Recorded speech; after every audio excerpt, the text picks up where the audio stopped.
Bonjour tout le monde, c'est Guimauve et aujourd'hui on se retrouve pour ma pile à lire pour le Cold Winter Challenge. Alors évidemment je vous conseille chaudement d'aller voir la vidéo de Margot Liseuse qui vous explique tout en détail, mais c'est assez simple, il y a tout simplement 4 menus, vous choisissez le menu qui vous intéresse ou les menus qui vous intéressent, et si vous lisez un livre par menu, vous validez votre challenge. Si vous choisissez qu'un seul menu, un seul livre suffira pour valider votre challenge. Voilà, c'est aussi simple que ça, mais la petite particularité de cette année c'est que vous pouvez comptabiliser des points pour vous donner un petit peu plus de challenge, et ça vous verrez sur sa chaîne. Moi personnellement, pour la pile à lire que je vais vous présenter, je me suis pas du tout souciée de ce qui pouvait rentrer dans la catégorie des points, enfin je peux pas vraiment appeler ça des catégories, mais c'est des genres de petites thématiques qui vous permettent de valider des points. Voilà, moi je suis vraiment restée focus sur les 3 premiers menus qui m'intéressent pour ma part. Le premier étant tout ce qui est en rapport avec Noël, le deuxième qui est plus axé fantastique, fantasy, conte, etc. Et le troisième étant tout ce qui était littérature, du nature writing, espace vert, etc. Sachant quand même que, préparez-vous, la seconde catégorie, enfin le second menu, c'est-à-dire celui avec la fantaisie, j'y suis allée, hein.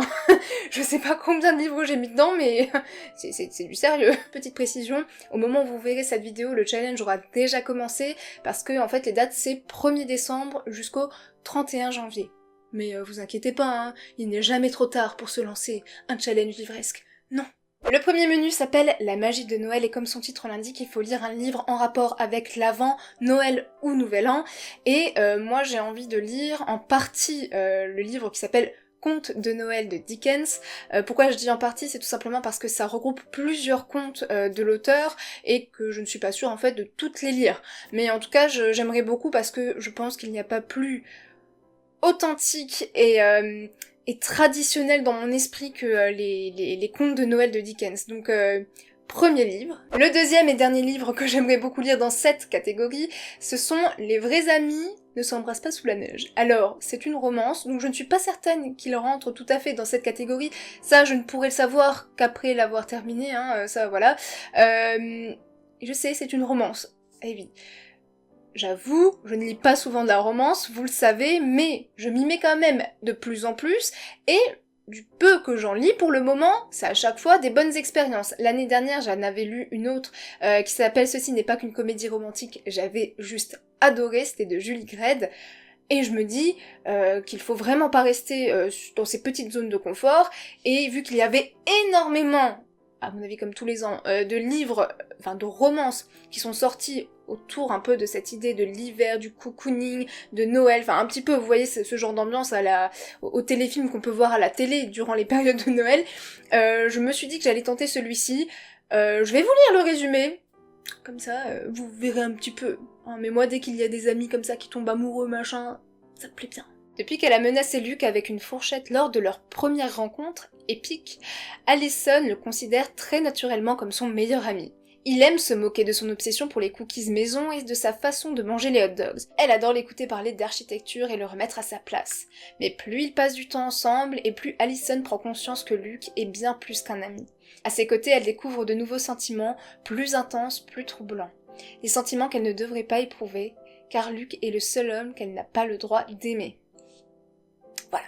En plus, le mec il s'appelle Luke, hein. Si toi aussi t'as pensé à Gilmore Girl avec ce petit nom, lève la main. On passe maintenant au second menu qui s'appelle Flocon magique, et là il faudra lire des contes, des légendes, des réécritures de contes, de la fantaisie, du fantastique. Vous voyez un petit peu l'idée. Ce que j'ai fait, parce que la liste est quand même relativement longue, je vais vous présenter dans un premier temps les romans, et ensuite les choses illustrées.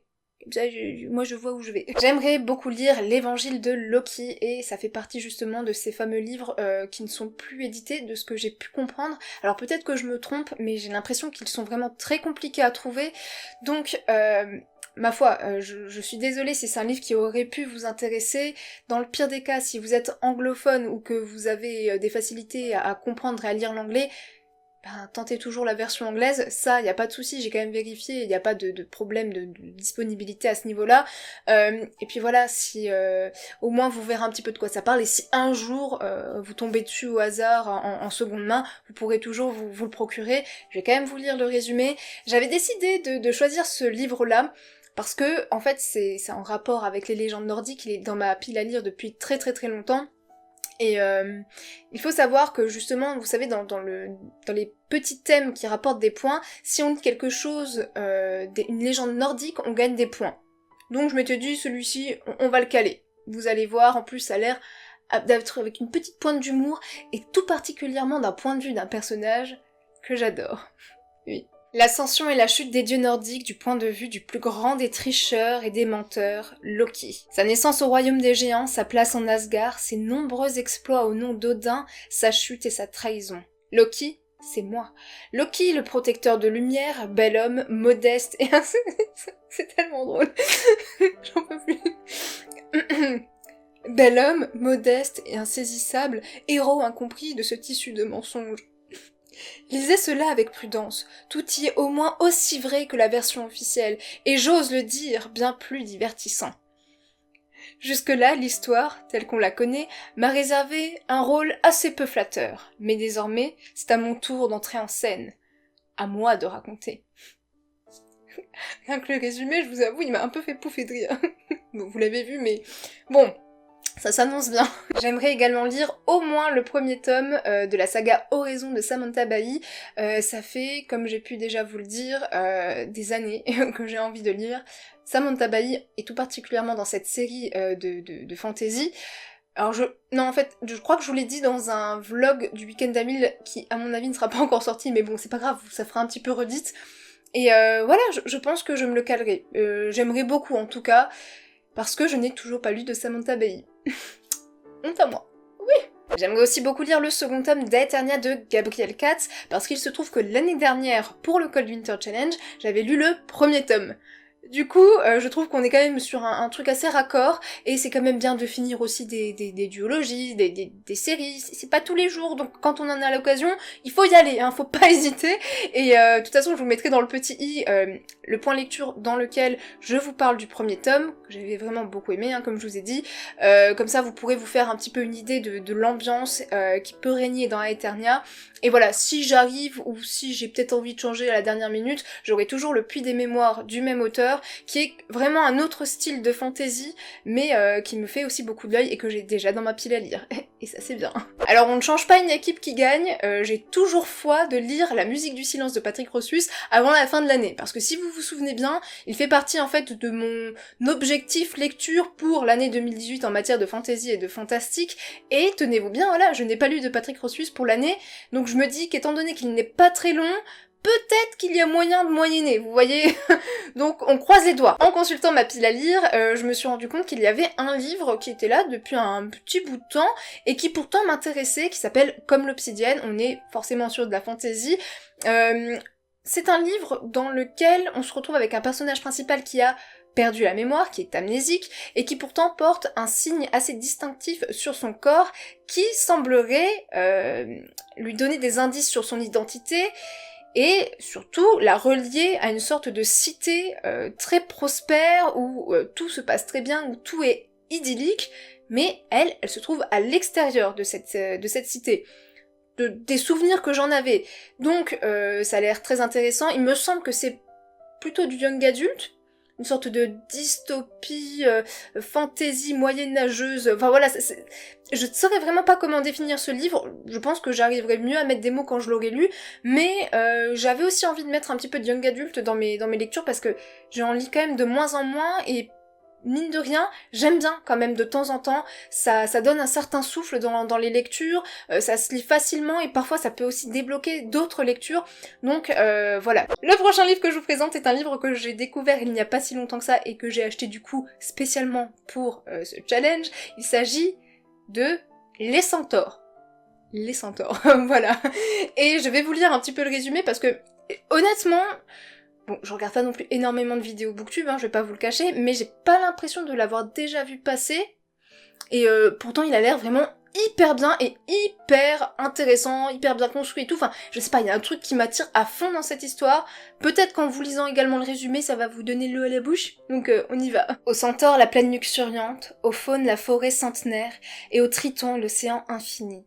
Protecteur des 3 tribus et gardien des forêts, Clévorac, le roi du peuple aux 6 membres, maintient la paix entre tous, imposant sa loi. Mais celle-ci vient d'être violée, et voilà que les eaux se déversent du ciel crevé et que la race impie des hommes, frères du froid et de la mort, menace l'équilibre de la nature. Pris entre la mer salée, immense et terrible, et les glaives de bronze des écorchés, les centaures et leurs frères vont devoir faire un choix. Franchement, moi ça m'attire à fond, on dirait une sorte de fantaisie un peu classique mélangée avec une sorte d'univers mythologique, et de ce que j'ai lu, il y a une pointe de poésie. Là, c'est plutôt alléchant. Perso, ça me plaît. L'avant-dernier roman que j'aimerais bien lire pour ce menu, c'est Il était une fois la Belle et la Bête. Chaque année, j'aime bien le lire un petit peu pour cette saison, pour cette période de l'année, pour Noël.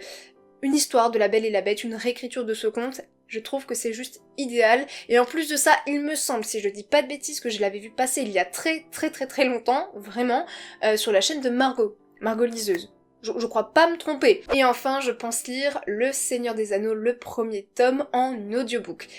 Je vais pas vous mentir, j'ai déjà commencé à l'écouter, bon j'en suis à 4%, hein, vous voyez bien que Le Seigneur des Anneaux c'est une bonne petite brique, donc au moment où le challenge va commencer, au mieux je serai à 5%, donc je pourrai toujours le comptabiliser, voilà. Pour le moment ça me plaît beaucoup, j'avais déjà essayé de le lire il y a très longtemps, j'étais quand même allée assez loin, mais là c'est vrai que de l'écouter, c'est vraiment autre chose. Surtout que c'est là où je me suis rendu compte à quel point cette technique est hyper vaste et que vraiment Tolkien il a développé un univers, un monde, une histoire archi complète. C'est que tout le début du livre, il nous énonce plein de périodes historiques en rapport avec les hobbits, etc., leur histoire, des noms, des rois, des races, des machins et tout.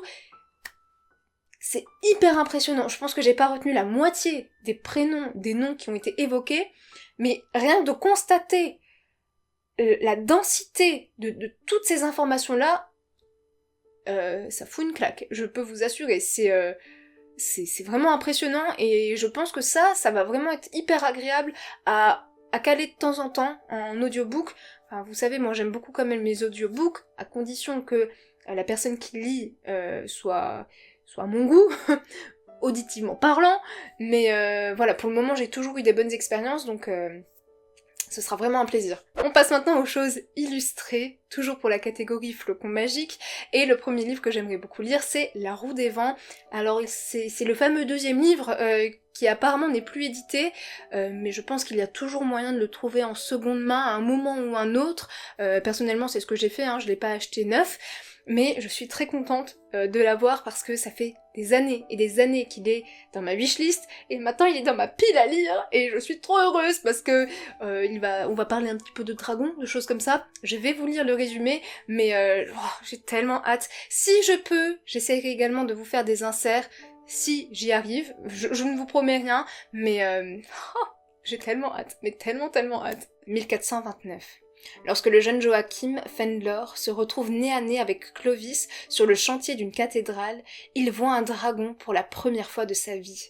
Affectueux, grincheux et chantant faux, ce dernier est cependant sur le point de disparaître après des siècles d'existence. Son meilleur ami, le chevalier maître Gontran, l'accompagne et invite Joachim à les rejoindre pour un long voyage à la recherche des graines de la mystérieuse roue des vents. Cette porte végétale ouvre en effet sur le sanctuaire des dragons que doit atteindre Clovis avant qu'il ne soit trop tard. J'aimerais également beaucoup lire La Forêt des Lanternes, le livre des saisons.